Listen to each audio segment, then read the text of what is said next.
On this episode of Money and Power, we talk about white privilege, childish Gambino, and getting drunk off of Muellers. But first, Kid Ink. I got the money and the power. Yeah. Once you get a little, they just want to take you down, cuz we've been going hard for too long. Can't get enough what it should. Welcome to episode 4 of Money and Power, our weekly look at questions related to finance, politics, and culture. I am your host, Nathan Martin, and joining me from Michigan is Rob Johnson, financial consultant and host of Rob Talks Money podcast. Howdy. Also joining us from Alabama is Immanuel Marsh, a counselor, a minister, and also a teacher and adjunct professor. How you doing? Yo. So as you can notice, Jeremiah, he is away on assignment for the podcast, also known as doing some election work for the elections happening tomorrow in Ohio. So we're recording this on Monday night, and we wanted to delve into some topics that, frankly, would be a little awkward for two white males to talk about when we talk about race and stuff. So I reached out to a good friend of mine, Manuel, to kind of talk through some of these difficult topics that have come to the forefront of kind of pop culture here lately. So Emmanuel was kind enough to join us. So appreciate you joining us, Emmanuel, and welcome to the pod. So Thank you. all right. So Rob, we're going to start with news bits. It's going to be kind of a short news bit segment, but what do you got? All right, so this week there was an article actually came out today. It talked about right now the United States is negotiating their free trade agreement. And it's interesting from an economic standpoint because what the United States and the Trump administration are attempting to do is negotiate a deal with Mexico wherein they force their workers, or they force the automakers outside of America to pay their employees at least $16 an hour, with the hopes being that that wage cost is going to be so much for them that auto jobs will come back into the United States. Now, some people are saying, well, that's a little bit of hypocrisy from the conservatives to say we're going to force you to have a high minimum wage when that's something that the right normally fights against. So there's still a lot more developments. It's still not clear what's going to happen, but from my perspective, this isn't them saying you need to have a minimum wage. This is them negotiating something into the trade agreement that talks about how they ought to handle their employees over in Mexico, especially when it comes to quality control and things with vehicles. Because right now, the average hourly rate for a Mexican automaker is about $8 an hour, and some of them make as little as $4 an hour. So there's a lot of different components going on, and that's, I think, why the Trump administration wants to have a sort of a higher pay rate for people working on American cars, especially if they're going to be coming back in the United States. So it's an interesting story. There's a lot more to it, but I thought it was an interesting piece that I saw today. So what are your initial thoughts on that, Rob? Like for or against? Like, do you agree that it's hypocrisy, or are you like, hey, this is a good deal for American workers, I don't really care? I think, in my opinion, I'm a little bit more libertarian on this topic. So I think that if we're negotiating a free trade agreement, then the countries that we're negotiating with ought to have the same liberties that we do in the agreement, if we're going to be actually engaging in free trade. So I don't think it's hypocrisy, but also, if it were me, I don't think I would be pushing to encourage them. I might encourage them to raise their rates, but I wouldn't make it a part of the negotiation because it just, to me, I don't think it's going to make a lot of sense one way or another. I don't think it's going to help America if they force them to raise it to $16 an hour. I think there's going to be some unintended consequences from that. But again, that goes into a much deeper topic. So.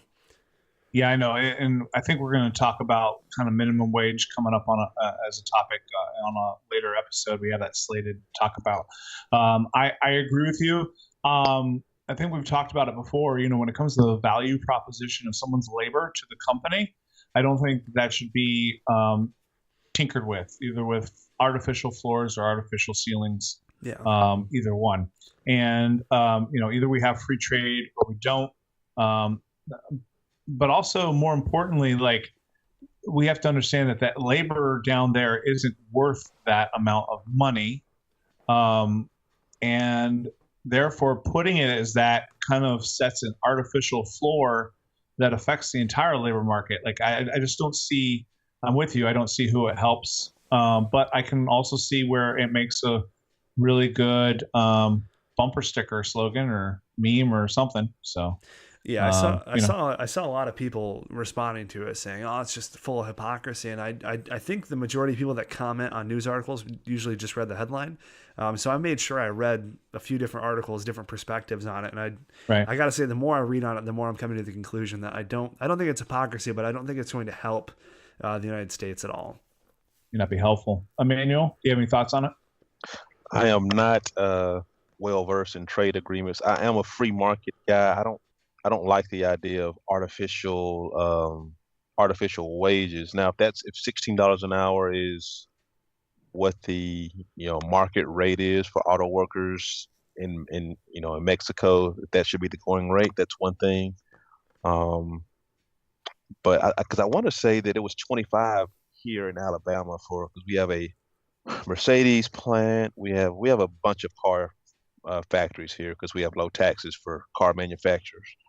And I think 25 is kind of the average for foreign car companies.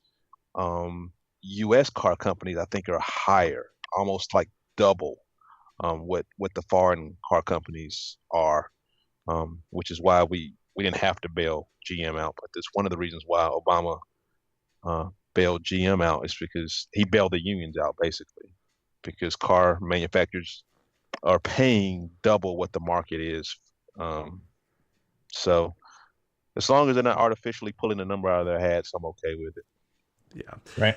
Yeah, you bring up a good point. There's no competitive advantage for the United States when it comes to auto labor, which is why the majority of the jobs are being offshored, and there's such a struggle to get jobs back onshore. It's nearly impossible due to the imbalance. Yep, it's almost like we're trying to come up with a policy that gets us back, 30 years ago, versus like real policies. So I don't know. It'll be interesting to see kind of where that goes. So thanks, Rob, for bringing that bit of news. My news bit is going to be sports related this week. So right now, again, we're recording on Tuesday night. So, something might happen in the fourth quarter, but I doubt it, because right now the Cavaliers are absolutely pasting the Raptors in Game 4. So it looks like they're going to sweep, pull out the brims, and they're going to head to the conference finals. So I just wanted to talk about LeBron James. So I saw, like a lot of people, his game winner in Game 3. So I want to preface this by saying that was an amazing shot. Have you guys seen that shot? The game winner in Game 3? Yep. Yeah, I was watching it live. Oh my goodness! Like, the degree of difficulty on that thing has to be like in the high 90s if you're on a 100 scale. And that's just insane. Like, I was shocked it went in. And I wasn't shocked. I was like, and I don't want to get too much into the psychology of LeBron, but LeBron is very comfortable. One, when the score is tied. Yeah, yep. Not if they're down one. If they're down one, that shot probably goes over the backboard. And he's very comfortable against the Raptors. I told my buddy, just like, he's gonna win this, no question. And yeah, the shot was ridiculous though, but I thought that he was gonna go down and make it. And I'm usually not the one who says that about LeBron in crunch time. So yeah, well, I wanted to touch on that, so I'm glad you said that, because a lot of people are promoting, how many game winners he has in the playoffs. And it's 5 now. So he's had 2 in this playoffs. It's 5. Out of those 5, do you know how many the score was tied when he made the final shot? Probably all of them. Yeah, not quite, but 3. So 3 of them, the score was tied. And then 1, which was the Magic game. I don't know if you remember. That was his first game winner. You remember those playoffs? Oh, yeah. Against the Magic? Well, it Yeah, was almost like by half court, and it was almost like a desperation. Like it doesn't matter because that was we're like that there was was just that was his first one. yeah, that was his first one. It's like no pressure. Again, even though the score wasn't tied in that thing, I would say that that was a no pressure game winner Yeah, because it was he was really new, relatively new in his career or whatever. So I as the pressure builds, but I do agree with you that there's something about that. If the score is tied and there's not that much pressure. And it doesn't take away from the degree of difficulty of the shot, but I think there is some psychology to those game winners. That said, though, I'm interested to see if this is kind of a turning the corner in confidence for those game winners, because it may be. because typically what would happen, right? So on that same play, typically what would happen is as soon as he got a little bit of pressure, he would try to outlet it to one of his other teammates. Yeah, yeah, But the problem is that he really doesn't have those teammates anymore, right? So it's like there's not a Ray Allen to bail him out. There's not a Kyrie Irving to bail him out. And so I don't know. So I bring all that up as news bits to say that LeBron is not the greatest of all time. So people need to stop it. Like he's the best player right now, and I think he's playing at an otherworldly high level right now. But a lot of people who think he's the greatest of all time just don't remember seeing Michael Jordan play. It was a whole other level. Not to mention that if he's going to the basket like crazy, like Lambeer is not going to like bust him upside the head when he goes through. yeah. It's a different era. Yeah. Completely different era. I think it's so hard to judge when they say who's the greatest of all time. I mean, there's so many different variables that you can pull from, and you see people all the time just kind of cherry picking stacks. Say, well, here's why Kobe was the greatest, or here's why Chamberlain or Bill Russell. It's just such a subjective thing. I can't see how anyone can say this guy unequivocally, undisputedly was the number one greatest of all time. Well, I would say when it comes to Michael Jordan, like in the 90s, it was undisputed. Like there weren't any hot takes from people saying Michael Jordan is not the greatest of all time. Like it was pretty hard pressed to come up with anyone else being the quote unquote greatest of all time in the 90s. Yeah, Kareem was probably the closest one. Kareem's got 6 rings. But it's so different when you start talking about centers, because centers are just Yeah. it's just was such a dominant position back then that most of if you do a top 10, most of the guys as far as dominance would be centers. So Yeah. or big men at least. Yeah. Yeah. Well, I agree. Like, just think of how great Shaq could have been. Like, Shaq was really great, right? You just think like how great he could have been if he like put in the work. Yeah. You know? What do you mean? What do you I mean? just think there was a lot of potential for otherworldly greatness there that yeah. Okay. But that rap album though. All right. All right. So that is news bits. Our next next topic discussion. I just kind of wanted to have a good conversation with Immanuel here on the topic of race relations in the church, and then also kind of talking about privilege from his vantage point.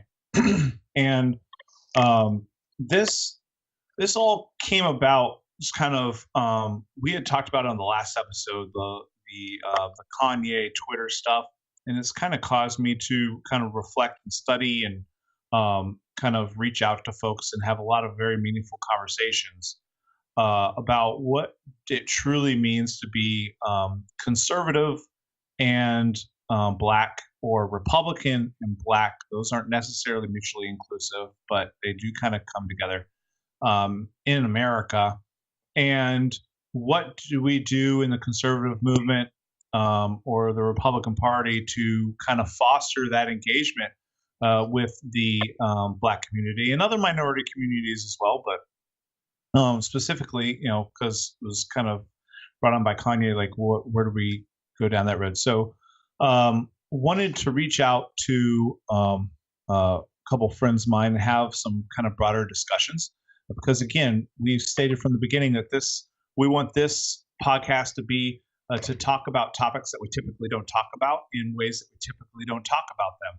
And sometimes it's uncomfortable. And I think for a lot of people, talking about race is uncomfortable. I know it is. It is for me. It's not as uncomfortable, I think, as it is for others. But it is. It's just something where you're trying to always pick your words wisely and not say the wrong thing the wrong way. And but it really comes down to a matter of trust. And the reason I bring this up, and the reason I specifically reached out to Immanuel, is because we belong to a Facebook group, a closed Facebook group that we kind of talk about theology and politics in from another podcast that we've all listened to, and Immanuel and I have had the privilege of being on. And the topic came up about white privilege, and I know Immanuel's politics from our discussions, and we've known each other for it'll be like 4 years in December, Immanuel, that we've known each other, and so I kind of knew where he stood politically on the conservative angle. So I was really surprised to hear his take on privilege, because I just assumed, again, assumptions, right? But I just assumed he would agree with me on my take on white privilege, and he didn't, and it caused me to kind of reflect on it because mainly because I trusted him and I trusted his vantage point, and there's nobody who would mistake Immanuel as a progressive Christian or somebody who is wrong in his theology, his faith, or in politics, even though we even disagree on a couple issues there. But so the bottom line is I trust him and I trust his vantage point. It really caused me to think and reflect on my own vantage point. And I've had similar conversations with conservative friends of mine in minority communities in the past. I trusted their politics. I trusted where they were coming from a worldview standpoint. And they were able to open my eyes to some truths that I just was hardened off to. And so I like to kind of engage in that conversation here for everybody to hear. And so it's kind of going to be a free-flowing type interview type thing. But I want people to kind of hear the differences and hear the discussion, and hopefully come away with something very meaningful and valuable in their own life. So first of all, Immanuel, as you tell us a little bit about your background, how kind of where you were raised, how you came to the faith, and kind of like what's brought you to this point in your life, like what brought you to your political vantage point and also your theology. So Birmingham, Alabama, born and raised. On the playground is where I spent most of my days. No, when you grow up in Birmingham, so everybody has, like, if you tell somebody I'm from Birmingham, Alabama, everybody has images of the civil rights movement and that kind of thing. So you can't help but kind of be, drenched in that kind of atmosphere. My parents were here during that time, participated somewhat in the movement. Not a ton because they're my grandfathers, basically they were told, hey, if your family participates, you're going to lose your job, and they had to make that choice. Like, well, do I want to feed all these kids, or do I want to, and so they did what they could. But the interesting thing is that my mom, as long as I've been alive, and I'm, has always been conservative. And she would probably classify herself as a Republican. I do not. I'm conservative. Sometimes I'll say I'm conservative / quasi-libertarian. My mom's is conservative. My dad is, I guess he's pretty much, I don't know what you'd call him. He's neither. His his take is he's in his own folksy way of saying, they say, look, black people have always just had soup. Some years there's meat in it, some years there's not. So it doesn't matter who the president's going to be. So he's just always kind of been um, not really involved in politics. He'll vote and stuff, but he's just not a he is not a political junkie or a he didn't have any slavish devotions to any party. So that's kind of what I grew up in. Both parents are Christians, so I've always had that kind of thing.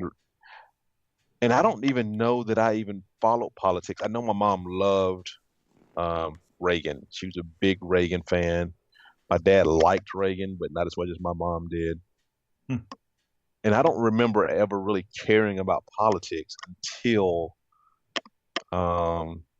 college. I was old enough to vote, and I think it was Bill Clinton running against who did he run against in his first, was it Dole? Was that? No, it was the 96 first was Bush. Dole, 92 was first Bush Senior. Yeah, so Dole was the first time I was able to vote. And the first time I started paying a little attention to politics. I'm like, who is this ancient, decrepit old man that the Republicans are running? Yeah, because Dole just, I mean, it's just like liver spots everywhere. Like, who is this guy? I Also the thought of millions of Americans, as it turned out. So it's all right. yeah, I voted for Clinton because he was just more charismatic. Look, I was 17. What am I gonna do? But also, back then, Democrats then weren't exactly as they are now, and Clinton wasn't a big ideologue anyway. He just wanted the power. He didn't really care about what his positions were on things. But that's kind of my first foray into politics. And I think I really started getting into conservatism because I just thought it made more sense and worked better than any of the liberal ideas. I like the heart behind a lot of liberal ideas, but I just couldn't see where any of those things work in the real world. And so that's kind of why I became a conservative and started identifying that way. So that's kind of how, which, as a black person, that's rare to be a conservative because you're just automatically supposed to be Democrat, which is sad and really depressing. Not because mainly because you want people to think for themselves, and two is because I don't really know if you ask a black person what Democrats have done for them, they can't think of anything. But in their mind, what they think is, well, they've stopped Republicans from doing something bad to us. Yeah. So it's hard being a black conservative as it is because one, people have this. The Democrats have done a very good job of branding Republicans as racist, and it just stuck. And Republicans don't know how to get out of that branding, and they get in their own way because they just, I don't know, the way they see the world. I don't know. I'm trying to think of a good example. It was something I was listening to the other day. Me and my brother, he's a conservative too. He's not as conservative as I am. But he lives in California right now, so he's really conservative compared to most people out there. But I bet. but Republicans and conservatives don't, the way they see the world is not always the way the world is, and that kind of and it's really sad because if I sit down with a black person who's been voting Democrat their whole life because they're supposed to, and I explain to them why I'm conservative or explain to them conservative ideas, it makes sense to them. But the problem is conservatives don't do a good job, at least conservative politicians, the few that there are, don't do a good job of selling conservatism to non-white people. Now they're very good at selling it to people who are already in their camp, but they're not very good at selling it to other people. So, Well, and uh, it's like we don't even try a lot of times. I mean, I've listen, I've gone on campaigns and had to do grassroots work, and it's like, hey, we're not going to go to these precincts. Why aren't we going to those precincts? Well, because they're heavy 4-for-4 blue. They're 4-for-4 Democrats, and there's just no point into it. And you know what? A lot of times, especially in urban centers, well, guess who's yeah, in those? Guess who's in those precincts? I mean, it doesn't take a rocket scientist to yeah, realize that there's a disparity there. And I think you're right. We don't do a good job, but I think a lot of it too is that I like what you said about conservatives. Sometimes we view the world not how it is. Now we accuse our liberal brethren of doing that a lot, but I think that it is good to reflect that sometimes the reality that we think exists out there isn't the reality for a lot of Americans. Um, and so let's just cut right into it. So and let me say this: go ahead. the difference between a conservative politician, a Republican politician, and a Democrat politician, when a Republican doesn't know how the world is, they don't know how the world is. Democrat politicians, they know how the world is in a lot of ways. They just don't care because ideology is over reality. And that's the difference. Like Republicans are totally unaware of their ignorance, and that makes it worse. Does that make Yeah. sense? Well, it does because you can't correct it. Because I think that a lot of conservatives actually do want to correct it. They just like I want to talk about um, let's call it what it is. Sometimes it's a rose-colored view of America. And now I have to preface this, and I'm going to preface it because it even sounds bad coming out of my mouth, right? But listen, I love America as much as anybody, but I've also traveled to a lot of parts of America, and wherever there's humanity, there's going to be some places that are not ideal. And for a lot of people who are not white, there are a lot of situations that are quote unquote ideal. And if you've never been there and don't understand what's going on, it's easy to have a rose-colored view. So let's talk about one particular issue where I think this is very prevalent, and that's called policing and police. Um, I think that from a white perspective, and again, I'm doing gross generalization here, so I hope the audience kind of forgives that as we walk through this. But from a white perspective, or at least a conservative law and order perspective, let's call it that. Uh, We're very very pro police to the point that almost like the badge um, um, makes someone righteous, right? To the point that we are more apt to believe a police officer regardless of the circumstance. Now, I'm not saying that's necessarily um, it's not evil, right? But it is flawed, and so kind of walk through from your perspective. Where does that differ from folks, even who are conservative in the black community? yeah, so there's like, and we had a little bit of this conversation today in the Facebook group where there's this idea, and it's like I said, it's, and I don't know if it's pandering to the law and order community or what, but this idea that, well, one, anytime you say a policeman's job is so hard, like I just stopped listening to you because I'm like, and like everybody's job is hard. Yeah, but their job is harder and they don't get paid a lot, and they knew what they were making when they got a job. Yeah, but their job is dangerous. It's like if you look at the list of dangerous jobs in America, it's like 27th. It's not like super dangerous, you know. Um, Compared, like just statistically, it's not that dangerous. Um, so there's this kind of uh, glorification of police work. You see the same thing with liberals and teachers. Like liberals think teachers just hung the moon. And I'm a teacher. I'm the son of a teacher. My brother's like I like teachers, but liberals treat teachers like, you know, like they're gods, and it's just no, they're just a teacher. It's not. You know, well, they don't get paid a lot. Well, work like 8 months out of the year, you get, you do okay for that kind of, you know what I'm saying? And so conservatives have this thing with police that is, and it's just so annoying. So anytime there's a incident, there's always like, well, I'm just telling you like the talking points. Their job is so hard. They don't get paid enough. If people would just comply, like the guy in Arizona, the police was like, "Hey, crawl toward me," and he was Right. complying the best he could, and he still got lit up. Yep. Um, Or even like Philando Castile, right? I yeah, think I got that name right. he's Yeah. he's complying with very bad instructions from a very nervous cop.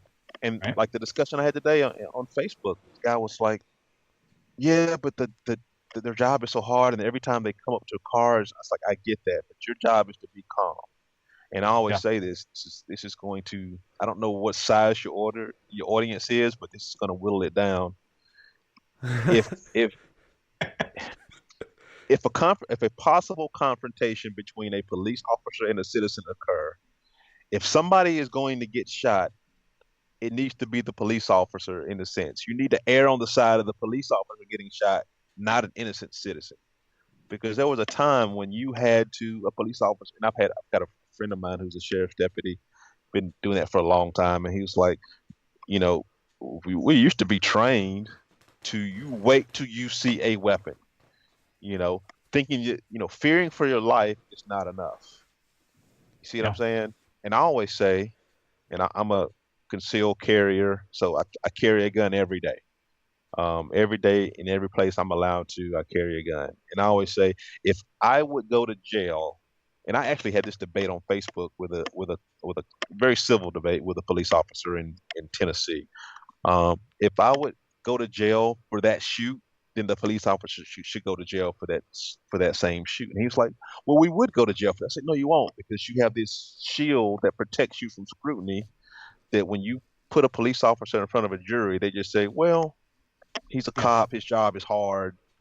So Yeah. there's just Theoretically, they're supposed to go to jail, and I yeah. yeah. So I'll Do keep on going. Keep on going. you think, I'll yeah? So I'm like, if I'm in a quote, and here's another a part of it is, and I'm just rambling now, thinking of all these scenarios where police insert themselves in the situation and make it worse.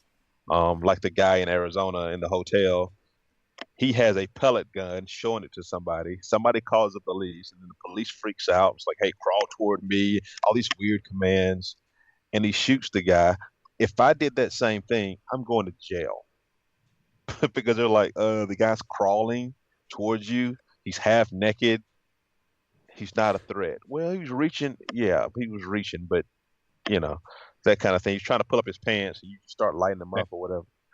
yeah. Um, but they get the benefit of the doubt. And so when Republicans just automatically just come to the defense of police officers, even in cases where the police officer clearly was wrong, like the Philando Castile case, um, even in the Arizona case, I'm not talking about the ones that are like, those are kind of murky, could have went either way.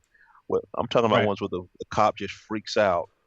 You lose the you lose the ability to talk to certain people I I because I completely agree. Especially like in the Castile case, I believe he was a CCW permit yeah, holder.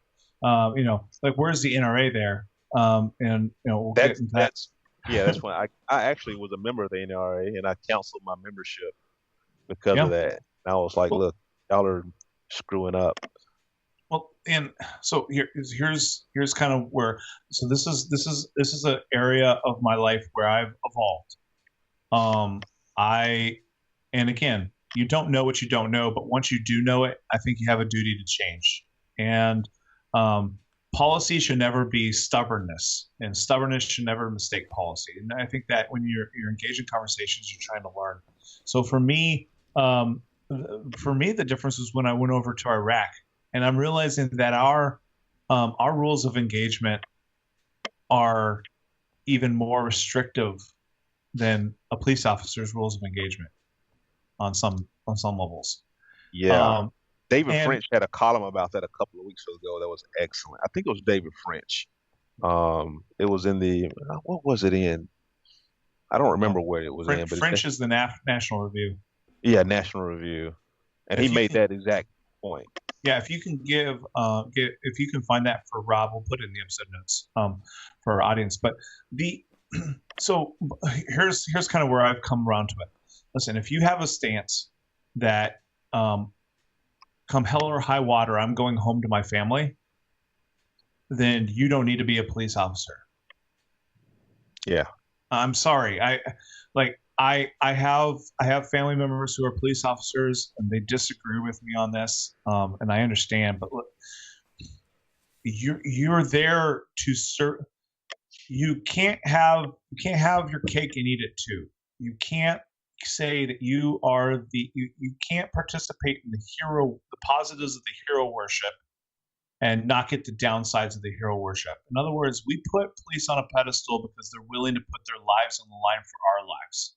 And that means that if I had, we foster, so, but like, I have I'm really mumbling my words here, but my uncle, and my aunt, they have adopted kids, and so they have some Hispanic kids. They also have some African American children through adoption. Right. My my cousins, as they were, um, they deserve to go home too. So you can't err on the side because if you have the attitude of come hell or high water, then you start seeing things that aren't there. Yeah. You start believing things aren't there. Now take this just and for those of you out there who say, well, no, that's not the case. Listen, half of you out there cannot have a Facebook conversation without believing that the person that you're having the conversation with has ill intent. And those are just words. And I'm going to say it again. Half of you out there who are listening cannot have a Facebook conversation with somebody or a Twitter conversation with somebody without believing that they have ill intent. And you're going to tell me that if you have that attitude and you're patrolling an area that could be a dangerous area, that you're not going to, that intent isn't going to cloud your judgment. And again, it doesn't have anything to do with prejudice, okay? I don't think that, and I'm sure there are a few, right? I think the police are just a cross section of our culture and our society. So are there some racist cops? Sure. Okay. I'm sure there are some racist cops, but do I believe that inherently racist cops are racist? Absolutely. Absolutely not. I don't necessarily think it even has anything to do with prejudice, but I do know there's been situations where I've been in an area of an urban center and I've gone down a street and there's a person of there's a black man on that street that I have certain things that go through my mind. It's not that I'm necessarily prejudiced or racist, right? It's that quote unquote self-preservation that kicks in for any of us when we're in a situation that's unfamiliar to us. And so, of course, that's going to kick in for a police officer. The problem is that police officer is authorized to have used deadly force. And that becomes an issue. Yeah, and I agree with you as far as that a lot of it isn't that the cop is necessarily racist. And just in my own interactions with police, I've had good interactions with black cops, white cops, and I've had probably more negative interactions with black cops in general. But it comes to the brain, the way it works. My brother's a cognitive psychologist, so we talk about that stuff all the time. But it's a stereotype, and so a stereotype is just a shortcut. So when you see a snake, you don't Yeah. have time to think, "Hey, is that what kind of markings are on that snake? Is that a poisonous snake, or is that a non-poisonous, non-venomous snake?" No, you just see snake and you get out of the way until further notice. Well, America, through media, um, sometimes through personal experience, especially if you're a cop and you're just used to patrolling a dangerous area all the time, has kind of linked this idea of black men being dangerous. Um, that idea is why we have gun control now. Uh, the first gun control acts were done because to keep black people from having weapons. It was the same reason why we have a lot of drug laws. It was like, these foreigners are going to lure our white women into these opium dens, into these things, and they're going to have the way. So, like, the fear of the other has always been a thing in American society. And so when you give Well, people, in world society too. Like it's not just yeah, an American yeah, concept. I think that's almost a human concept. and I can't speak to other places because I didn't grow up in other places, but I just know No, that fair, that's kind fair. of, uh, and so so I would like, for instance, you know, I remember coming home. When I was counseling full time, me and my boss were coming back from a conference, and I make a long story short, we're on these back roads in Mississippi. He's speeding. We get pulled over, and like in this, I guess I'm in my 20s at that time. He's in his 40s, white guy in his 40s, and we get pulled over. I've got my hand, it's state trooper on these little back roads. I got my hand on the dash. I'm in the passenger seat, and he's like, "What are you doing?" I was like, you know, it's like put my hands on the dash. It's like I'm not trying to get us killed out here. And he thought that was overkill. Now this was, let's see, I'm 39 now, so this was like 15 years ago. And sure enough, there's two troopers. There's a guy and his partner. The partner is creeping around the passenger side with his gun drawn for a speeding ticket. And my boss is like, he's like, is this necessary? I'm like, he didn't know what to make of it. He's like, this guy actually has a gun out in a traffic stop, and I was like, yep, you know, and that's the kind of thing that that conservatives wouldn't really understand because they just say, well, he's just doing his job. No, no, no, it's a speeding ticket. And that's what they gave us was a Yeah, speeding ticket. There's no reason. We were in a white Honda Accord. It was, yeah.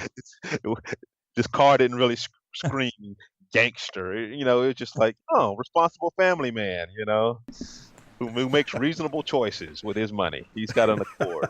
That Well, and so that brings me to another thing, right? So I talked a little bit about how you changed my mind on privilege, and this is a part of it because I've never experienced that. So I've never feared for my life at any traffic stop. I've been pulled over. I've been well. You can chalk this up to privilege, I guess, but I've been pulled over like 24 times. I've got two tickets. And you might have a military thing on your car too. That helps. So just say it might. It thanks might. for your service. And Yeah. then you just move on. Well, generally though, they wouldn't even pull me over in the beginning, right? Yeah. But yeah, um, but I've never experienced that. Like my children won't ever have to experience that. I don't have to educate my son on the proper protocol for a traffic stop outside of don't mouth off to the guy because I really don't want to come bail you out of jail, right? Yeah. But I don't have any kind of inkling in the back of my mind that my child might not come home because of a traffic stop. That Yeah. that does happen, um, and I don't know to what extent. I can't speak to that, but maybe you can. But that does happen in the African American community. Yeah, and I don't, and it's hard to tell how widespread like fatal incidents are, or if it's actual problem, because I'm not Right? even sure that I buy into the narrative that there's like this epidemic of it. But yeah, my dad, you know, you start driving and you get the talk, you know, and so things like, um, I don't want you riding around with more than two people in the car because you get pulled over. That's because if they see four black teenagers in a car, they're more likely to pull you over than if they just see two, that kind of stuff. Um, but and I can say I've never feared for my life during a traffic stop. And I haven't been pulled over in this current climate, but the worst you worry about is just getting mistreated. So I have been handcuffed unnecessarily. I have been hit uh, by cops. I have been harassed, but I never feared for my life. But it's just one of those things that just that has always just been kind of the black motorist thing. Now there have a couple of times I put myself in a position because I am mouthy, although I think I'm a citizen and I have a right to be mouthy. But and not necessarily in a disrespectful way, but I know my rights. And so if you pull me over, I know that you Oh, need yeah. to tell me why you pull me over. You know, I know that that there's certain things you can't just search my car because you feel like it. You need to have some kind of probable cause. Yeah. Um, I've done the and same thing. Like I got pulled over like at 6 a.m. one time, and they said, "Hey, can we search your car?" And I told them to pound sand. I was yeah, like, "No." I was like, "No," and I really don't think there's going to be a judge that you're going to be able to wake up at 6 a.m. in the morning for uh, a minivan who's going to yeah, believe it. You need to search it, but go ahead, like knock yourself out. If yeah, you get a search warrant, you can go ahead and do it. But there's no probable cause whatsoever. I didn't break any laws whatsoever. Told them to pound yeah, sand. I don't think I could have gotten away with that at 6 a.m. in the morning if I was, like in our area, we have a lot of Hispanics or Hispanic drive-in. It was a conversion van actually, and they're very popular vehicles for Hispanics in our area. I yeah, think that's probably who they assumed I was, to be honest with you. But that's just an assumption on my part, and that's why they just let me go. I, but if I, so my whole point, that whole story was that there's something there, and because of that, so privilege. So talk to me a little bit about your definition of privilege and how you kind of explained it, and or more importantly, what privilege isn't that some people make it out to yeah. So my view of it is not I guess the social justice warrior kind of, because I actually don't like the term either. Even though I kind of agree with some of it, I don't like the term either in the way it's used. Um, my view is basically this: if a people, like white people, founded a country, founded all of its institutions, its economic system, its government, its slavery, its you know, the way the country works and all of that, determine who can live where, who can go to school with. If a culture, if a ethnicity does that, then people who share that culture and ethnicity are going to have privilege in that society. It's just that simple. Um, Now, how deep does that run? I don't know. How much does it affect your everyday life? Prob, in my experience, I don't think it has much. But the thing is, when you use that term, it's such a lightning rod that be. Oh, it's one, loaded. yeah, because and we've had this discussion in Facebook's groups where you say that, and then the first thing is some white guy with a country club membership. Uh, you know who you are. I work hard for what I have. I didn't say you didn't work hard. I'm just saying it's easier being you than it is being me. That's all. I'm saying you have an advantage because your culture founded the country. And if my culture founded the country, I would have an advantage, all things being equal. Um, So you're talking about institutional bias, yeah, which I agree with. So and I do think there's a difference between institutional bias and institutional racism, and I think that that's kind of where well, I believe so. I'm not going to speak for you, but that's where I kind of draw the line. I think that social justice warriors in the ilk, they believe in institutional racism, as in the institutions themselves are nefarious. I don't think that's true. I do agree that there's institutional bias, and I've seen it in dealings that I have. For example, venture capital, right?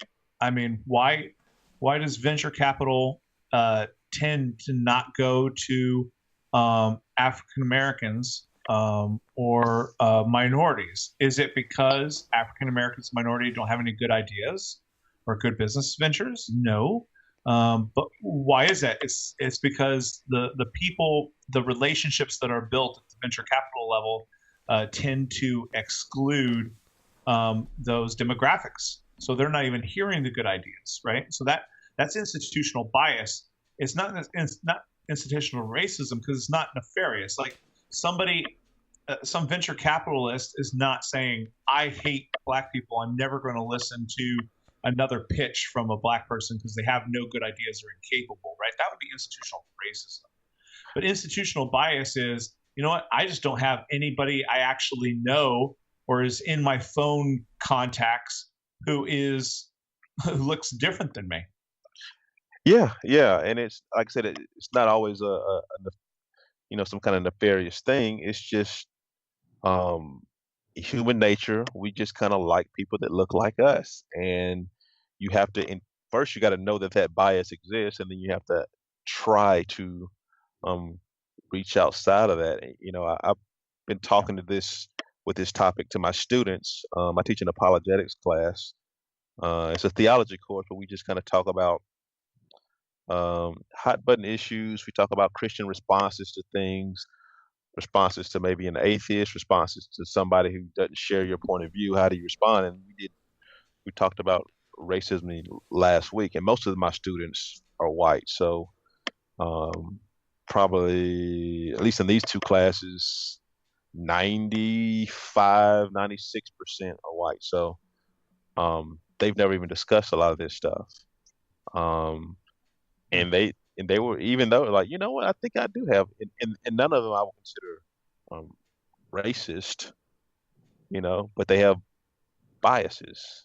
I said, well, we all do. I don't particularly like Northerners. That's one of I just don't, and some of that's because being from Alabama, anytime I've ever met a Northerner, they just thought I was a dumb hick. It's just like, you're from Alabama, you got to be stupid and backwards and all that kind of stuff. And so when I was very young, I just developed this prejudice. So anytime I end up marrying a girl from New York City, because God has a sense of humor, but you know, but we have these biases, and the thing is, I tell the kids, I said, look, stereotypes are a shortcut, and everybody does it. The thing is, do you let it affect how you treat people? And that's where it becomes a problem.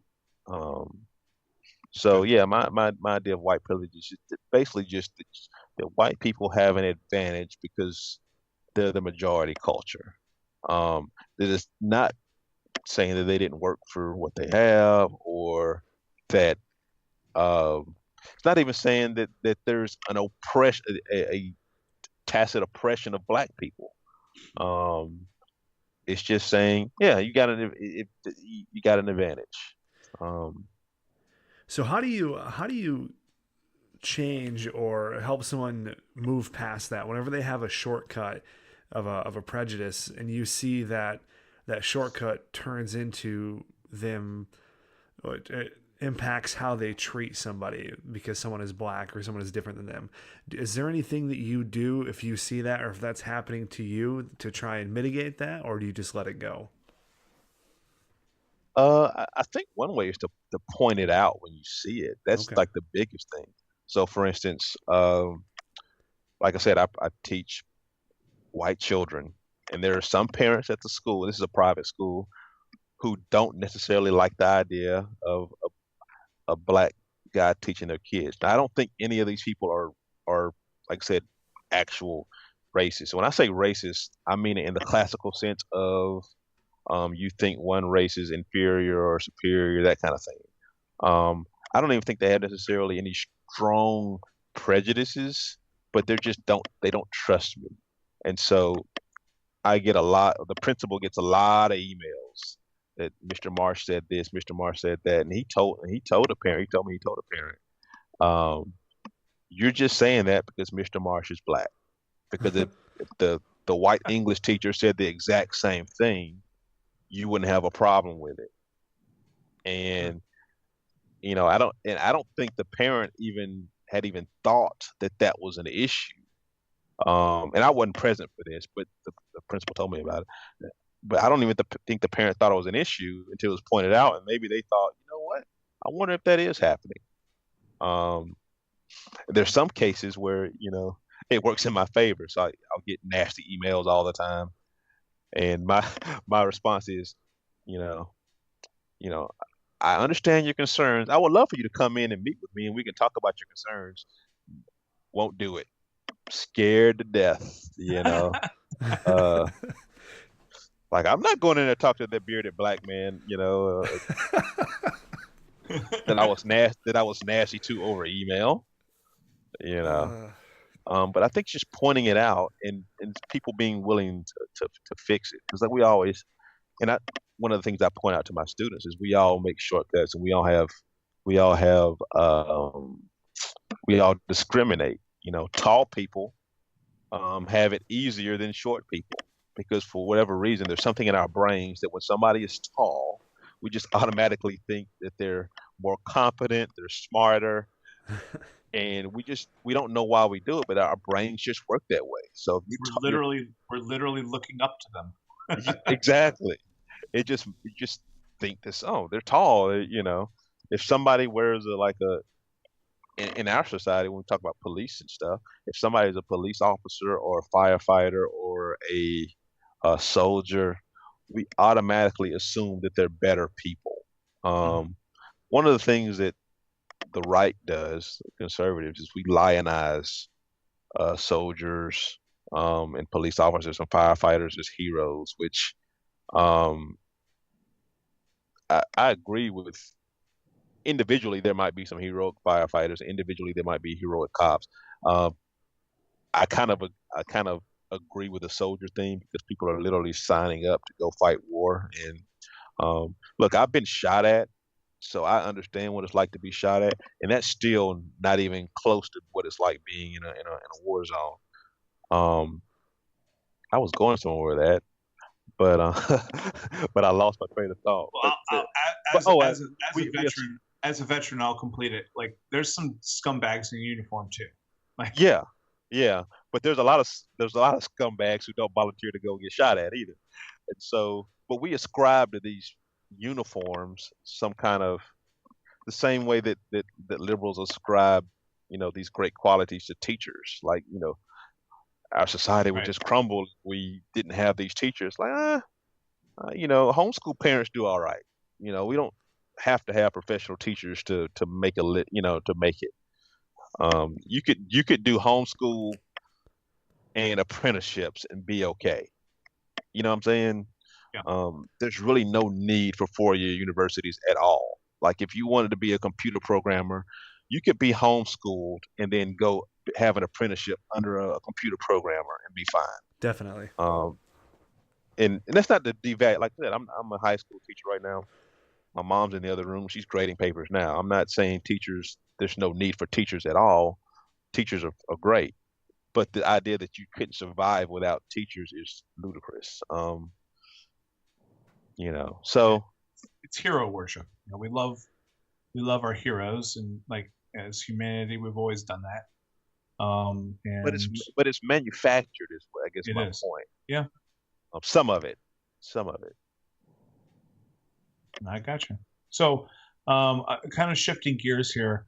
Um, uh, Donald Glover released a single under his, I guess it's not Oh, pseudonym, but his stage name, uh, his musical stage name, Childish Gambino.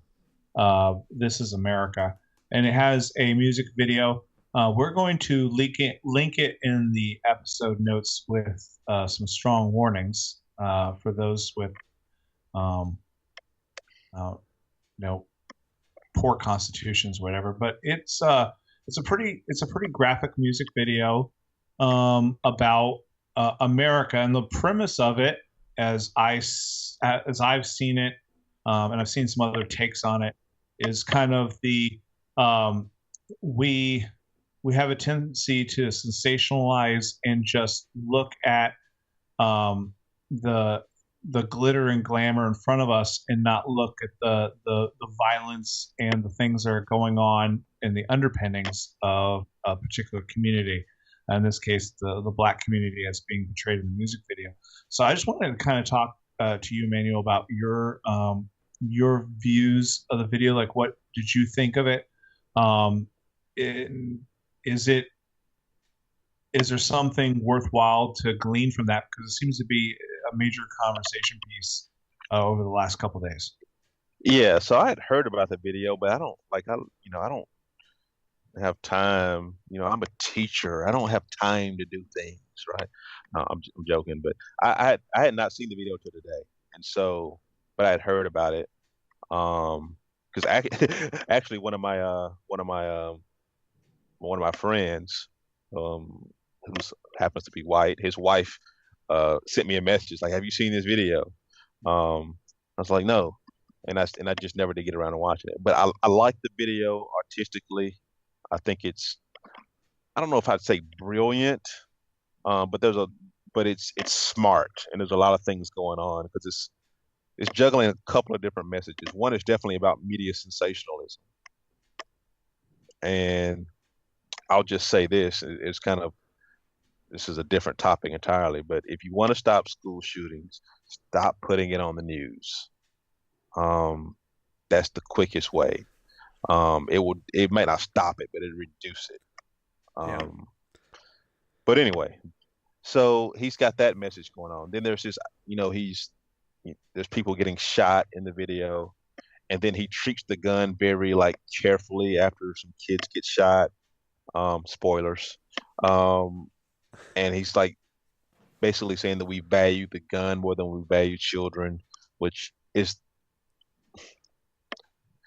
very stupid characterization that I know that a lot of liberals have tried to make after these school shootings.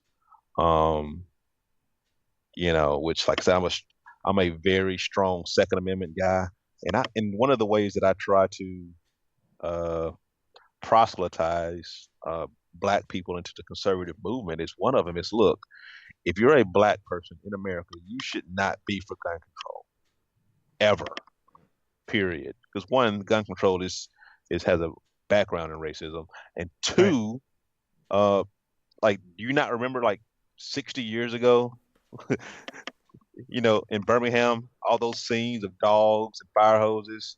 That was the government. You know what I'm saying? So, like, if you're black, you need to not only be for the Second Amendment, but you need to own guns. And yeah, and I'm not saying for like some like crazy race war or but like you're not safe, and the Democrat Party is not going to take care of you. But anyway, that's a side note. But he has that message in there, and then there's another message about. So he's doing all these dances, and a lot of them are, and it's basically different dances from different periods uh, in America's culture. So he has some of the like minstrel show dances, um, where you know, or where black people would kind of just entertain white people with all these kind of like a court gesture type deal. And while he's doing that, you're not paying attention to all of the violence or whatever's going on in the background. And he even takes some shots at hip hop culture and basically you're doing this, you're entertaining America, and all of this stuff is going on in the background that nobody's paying attention to because you're so entertained. So there's a lot of messages that are kind of in that video. You have to watch it a couple of times and kind of look in the background to really see it. But and I only watched it twice. Um, but I like the video. I don't agree with all of. I don't agree that America is just so much more violent than other societies. Um, it may be in a certain way. I just saw the other day that London has surpassed New York City in murders or something this year, for the first time. And London doesn't even have any. They have got strict gun control, and now they're instituting knife control. And they had more. Yeah. So I do think that there is a certain kind of violence that is uniquely American because there's that rebel spirit. I've heard America referred to as children of the gun. So I do think that like we've got Canadian friends. Your brother is Canadian, uh, Yeah. but the way they view guns is like I don't understand your Americans and your guns and that kind of stuff. And it's like, yeah, because you're Canadian and your culture is different, and you don't Right. have to think about the things America does. And you got your I was about to say independent, but they're not independent. Right. But you have a different forming than America does. So your Yeah. mindset is different. Um, They're still practically singing "God Save the Queen." There's a reason. yeah, I mean, and if it wasn't for the Queen, some other, actually, the only reason they're even a semi-sovereign nation is because they're next to us. Um, and it's not throwing shade; it's just fact. Um, True story. but nobody, the world is not afraid of your Mounties. Um, but enough about that. I try to Yeah, take shots, I got you. but So, sorry, yeah, Jeremiah. Uh, I, I so thought the there's a lot of video. messages there.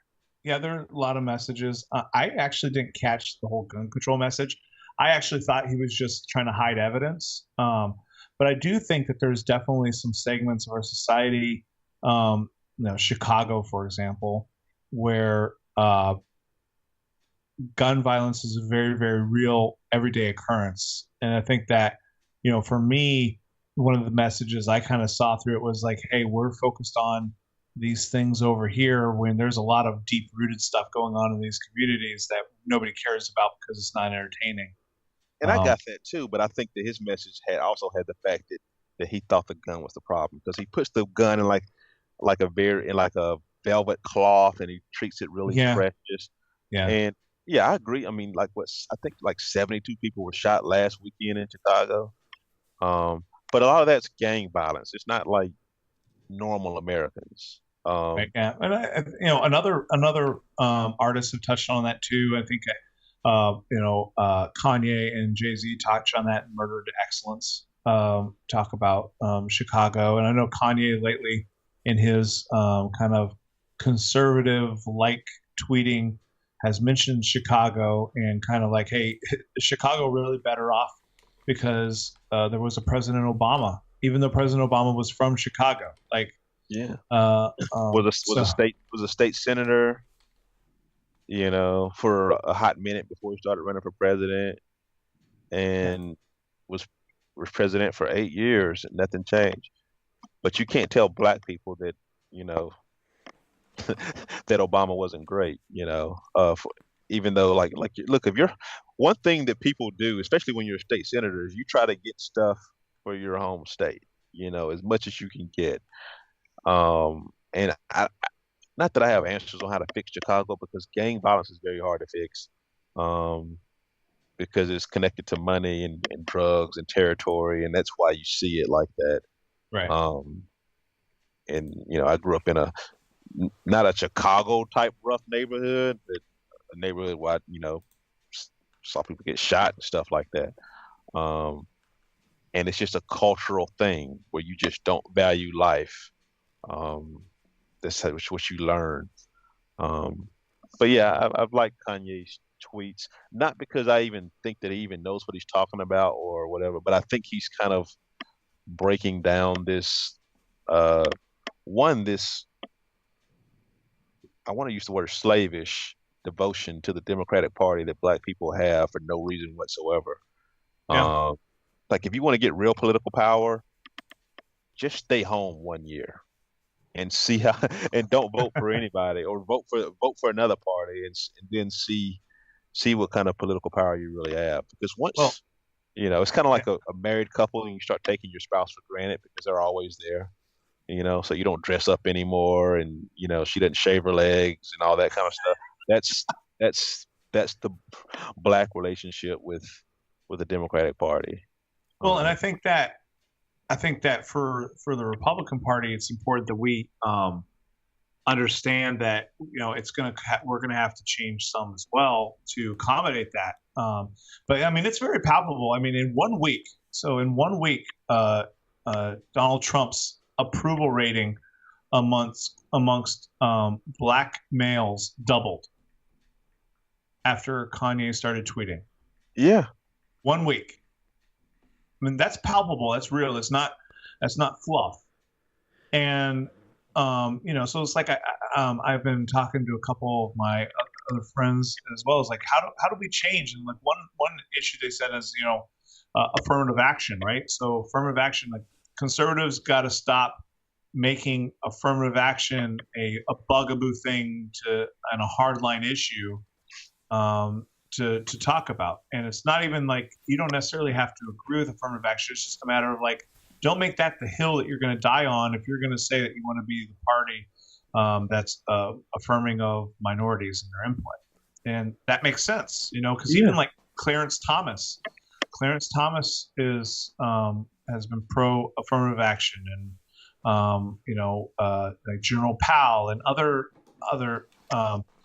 black conservatives I talk to are, and it's like you have to understand there's going to be some issues that maybe you're a hot topic with you, but you know what?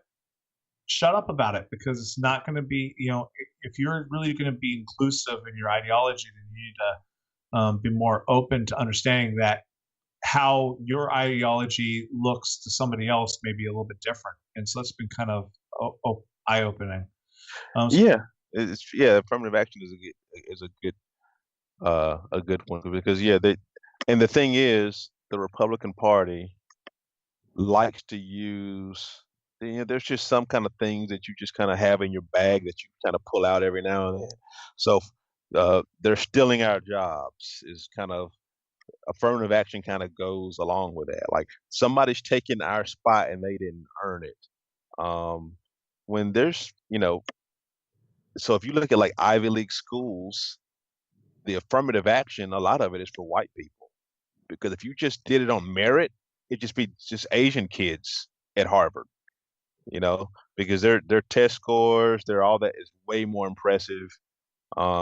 They have to do affirmative action just to keep the place from just being just like, all a majority Asian institution. So the way you explain things. So if they just Yeah. said affirmative action is good because diversity of thought, that you want people to think differently than you in every place you can be. Well, that sounds a lot different than, hey, we're just going to give somebody a job because they're, Yeah. um, I don't know Well, why. I don't know why conservatives don't know how to sell things. I don't.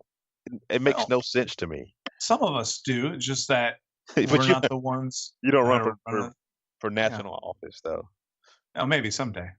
I'll have you as my VP. No, I just, but like we say we want diversity of thought. You're exactly right. But if you're not willing to talk about diversity of thought, like I just saw an article saying that 75% of undergraduate and upwards of 90% of graduate professors are self-professed liberals. Like Yeah. and that's kind, because a lot of them are actually self-professed socialists and everything else. And you're not going to compete against that unless you force a diversity of thought. I'm sorry. Like, so it's, Yeah, and yeah, it's finally becoming a thing where conservative or universities are kind of realizing that, like, look, this is kind of getting bad, and so universities are seeing that this is a problem as far as the liberal. And I've got my brother's a professor, but he teaches at a private Christian school. I've got another friend who teaches at a public school, a college, and there's starting to be not even conservative, but just non-liberal people networking, saying, "Hey, look, this is an issue. If you want to get right, universities back what they should be, you're going to have to start policing this stuff." Um, yeah. So to kind of bring this to kind of a close, Emmanuel, what are some first steps that you can see? So if you're speaking to some white people, and they're like, hey, what can I do as like some kind of beginning steps to try to at least understand or participate in this dialogue in a meaningful way, kind of a continuation of our conversation. um, uh, what what are some first steps that you think are some things that we can do? well, the first thing is you have to kind of get out of your bubble. Um, you have to get with people who have a different experience than you do. Um, and that is not to say, you know how they have these like I'm not talking about like diversity training where you just sign up and then have somebody yell at you and tell you how racist you are. I hate that kind of stuff. But like develop relationships with people, and it's hard to say that because on one hand you might want to develop a more diverse friendship, you know, kind of group, but on the other hand, you don't want to be like, man, I need to get a black friend and a Mexican friend, and um, but Trying to you fill know, a quota of your friends. It's like, I'm sorry, I can't be friends with you. I already have an Asian friend. exactly.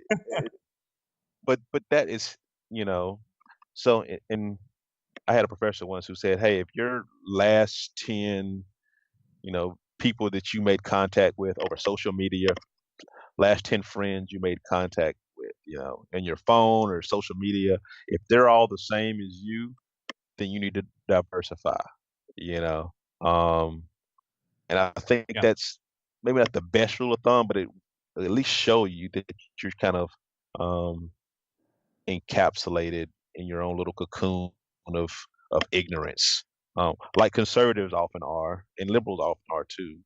Yeah. Um, but it hurts them because We love our echo chambers. yeah, we do, and it's hard to break out of that.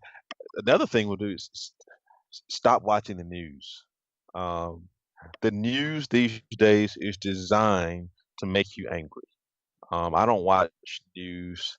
I don't even read news. And every now and then, I might find an article somewhere that pops up but one is designed to create racial tension.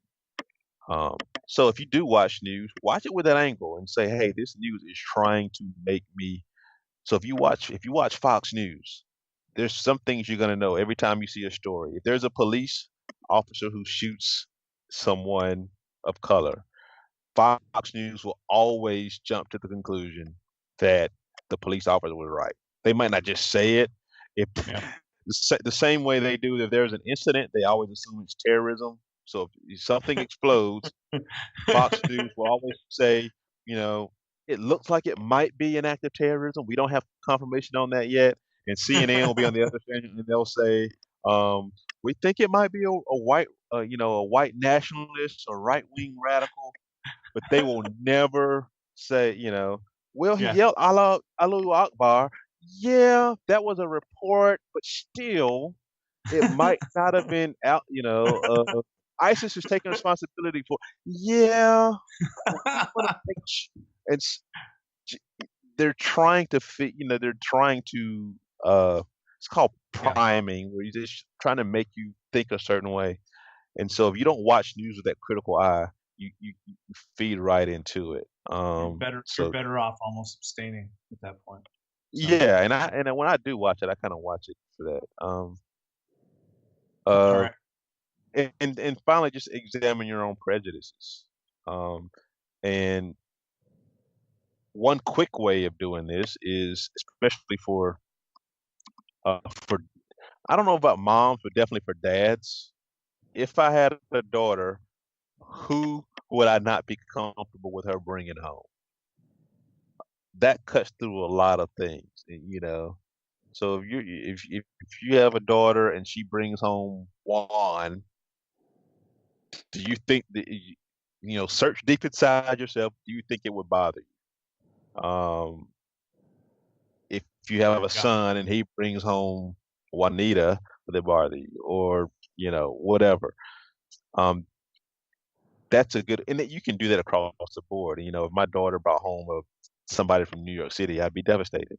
Um, or Alabama, or God an would Alabama, really have a sense of humor at that point. or an Alabama fan, like I'd be hurt.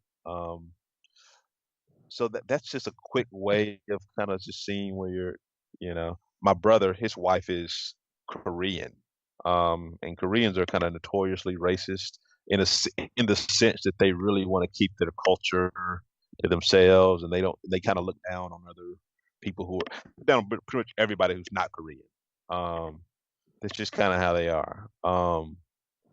And her dad disowned her for a while, because he was not comfortable Wow. with her.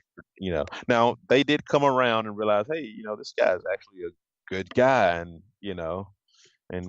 he can bring soul food to the family gatherings, and which is what he does. He brings the macaroni and cheese and the collard greens, and they mix it with their Korean barbecue and kimchi and all the stuff they. Um, but that's a test. Who would you be uncomfortable with? Is there a group of people, and it might not be ethnicity. It could be, you know, like I said, location or you know political affiliation or whatever. Right. Um, so that's I, off the I would top of the head. I would So, say that if my daughter brought home a socialist, I would be devastated. oh yeah, that would hurt. Yeah, like race. I could care less. Like I don't care. Like I don't know. Maybe if it was like a short, chubby kid and she's kind of taller, that'd be kind of weird. But whatever. You might, th- you might, Um, you might think she could do better, than. yeah, yeah. But a socialist? No, man. That's tough to take. So, all right. Yeah. Well, I'm gonna kind of wrap it up there. Rob, do you have any final questions for Emmanuel while we have him?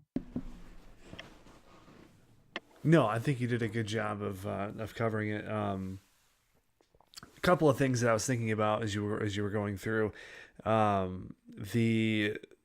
the poll that discussed black approval for Trump going up 2x. That was a really interesting one in the recent weeks, and I think it does have a lot to do with with what we talked about on the last show. I thought that was interesting, and I also thought it was interesting that when Emmanuel was talking about how to navigate through prejudice and shortcuts, I thought you did a really good job on that. But no other questions. I think you did a fantastic job of articulating, especially navigating and defining prejudice and coming at it from a reasonable perspective. Because, like as you said, a lot of people who have the initial knee-jerk reaction whenever someone says, there is some privilege going on, their initial reaction is to take offense and to start going on the defense, and it's not necessary. It's more about hearing the other person's point of view and where they're coming from, and I think you did a good job on that.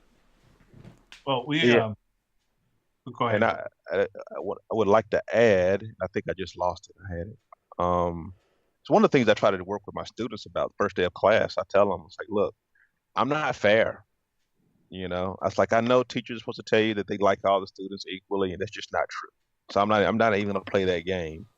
You know, I will like some of you better than others because maybe you're quieter, maybe you're more of a nerd, and you're more studious and conscientious. But my job is to not treat you any differently. And that's how we should always um, hope to treat people. Oh, I remember what I was going to say. Take the emotion out of it. Yeah, Yeah. Take the emotion Yeah. out of it. it's a big one. That it's hard to do because you're tied to these things. You believe in truth and justice in the American way, and this cop's getting railroaded, and Yeah. take the emotion out of it. Do you think that that was a good shoot or not? If you think that was a good shoot, then okay, but why do you think that? Um, so taking the emotion out of issues helps you kind of see clearer. Um, and you can see how much emotion is in issues, but just by judging by the reaction to Kanye, um, when he was saying the stuff he was saying, and then another rapper named Chance the Rapper, who was also from Chicago, he chimed in and he was like, black people don't have to be Democrats. And he was, I mean, the backlash was immediate and Lambasted, brutal, right? and he actually like apologized for it later. Yeah. For such a simple statement. It's like that's not Yeah. a controversial statement. Yeah, it was a real gangster move on his part, apologizing. Yeah, So it was it's well, and Jay-Z came out and said, to I believe it was Charlemagne in an interview, he said, hey, I'm gonna have a talk with Kanye. Like, yeah, I saw that. Like he needs some intervention.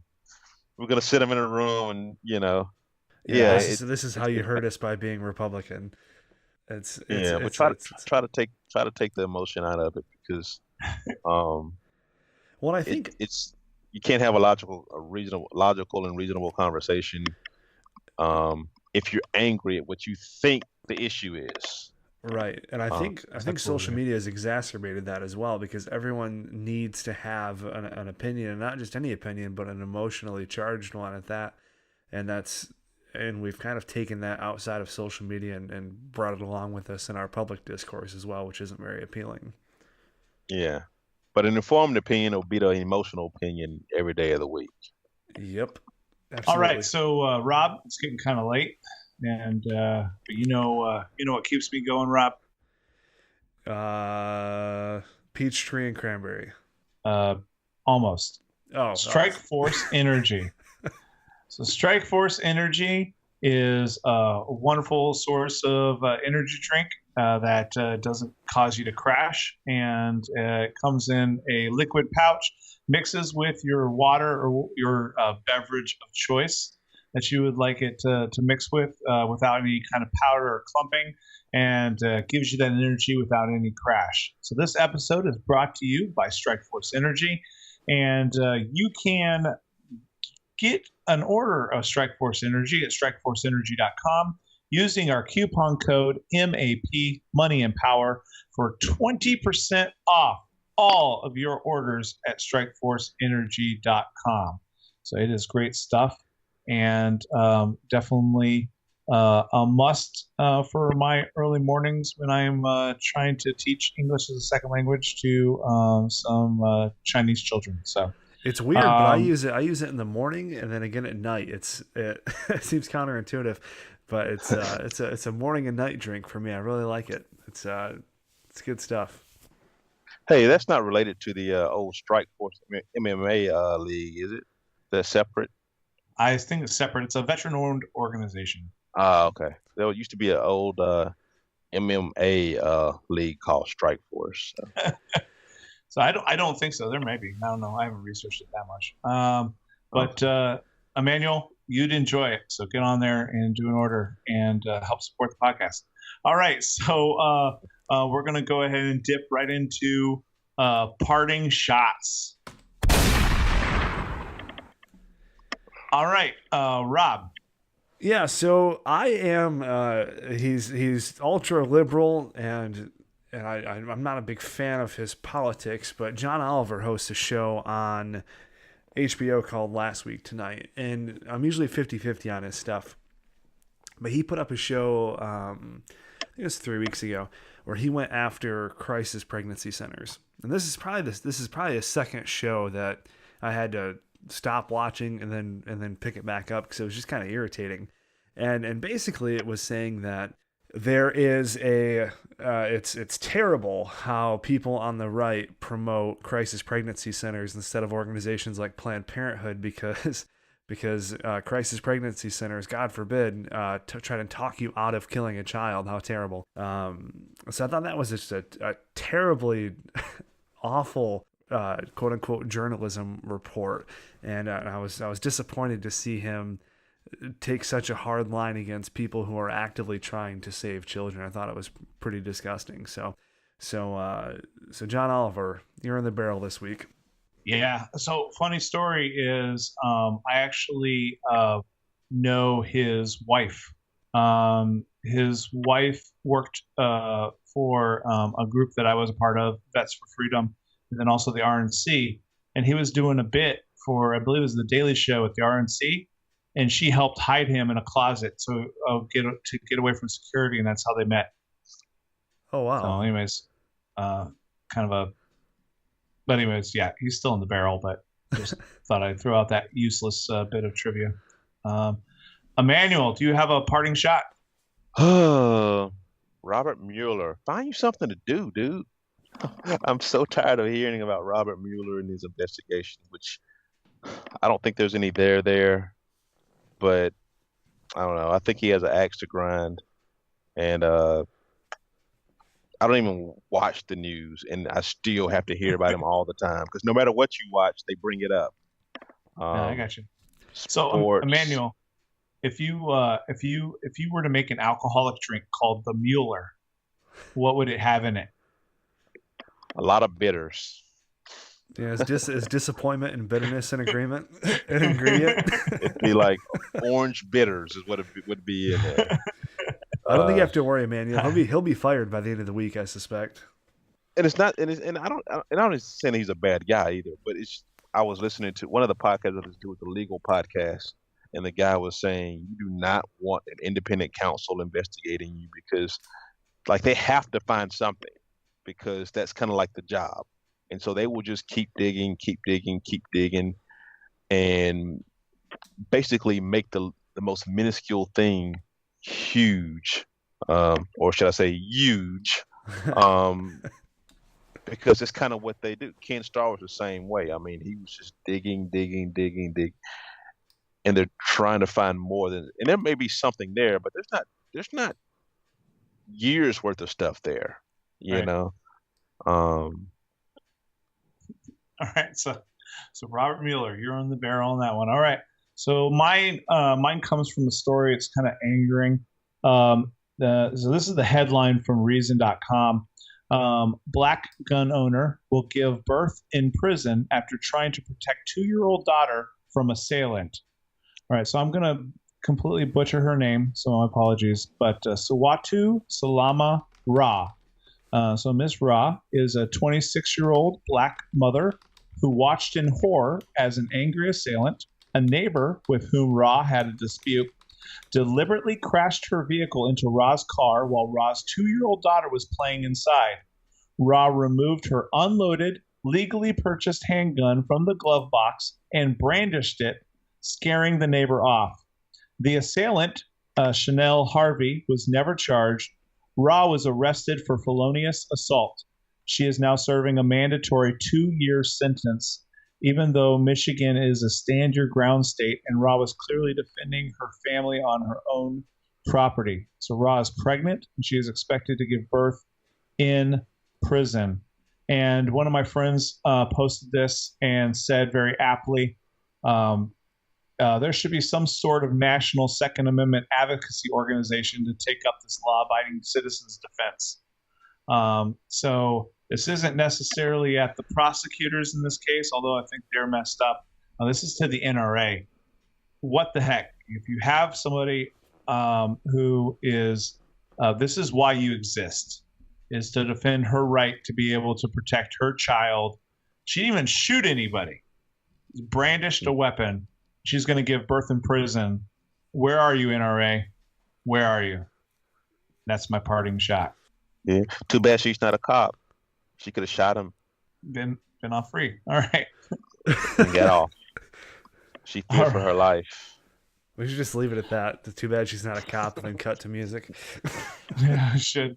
All right. So we don't have any feedback this week because we're running a little bit long. But Rob, how can our listeners jump into this conversation about race? I'm sure they have a lot to say.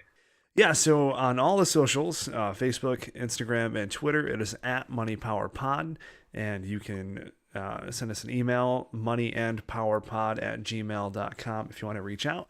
You can also leave us a review on iTunes, Google Play, Stitcher Radio, or Podbean. There's already about 7 reviews up on iTunes right now, so thanks for that. And just keep the feedback coming, and we will, as always, respond on show or on socials as the questions come in. Awesome. All right. So get a hold of us. We'd love to hear from you. For Immanuel Marsh, first of all, thank you very much, Immanuel, for joining us. It was a pleasure, and I'm sure that we will have you on again to discuss other issues as well. This isn't just a beginning of a conversation. I think this is going to be a multi-layered conversation involving a lot of issues and again, getting us out of our echo chamber. So appreciate that. So for Immanuel Marsh and Rob Johnson, I am Nathan Martin, and thank you for listening to Money and Power. I got the money and the power. Yeah. Once you get a little, they just want to take you down, cuz we've been going hard for too long. Can't get enough, what is you on?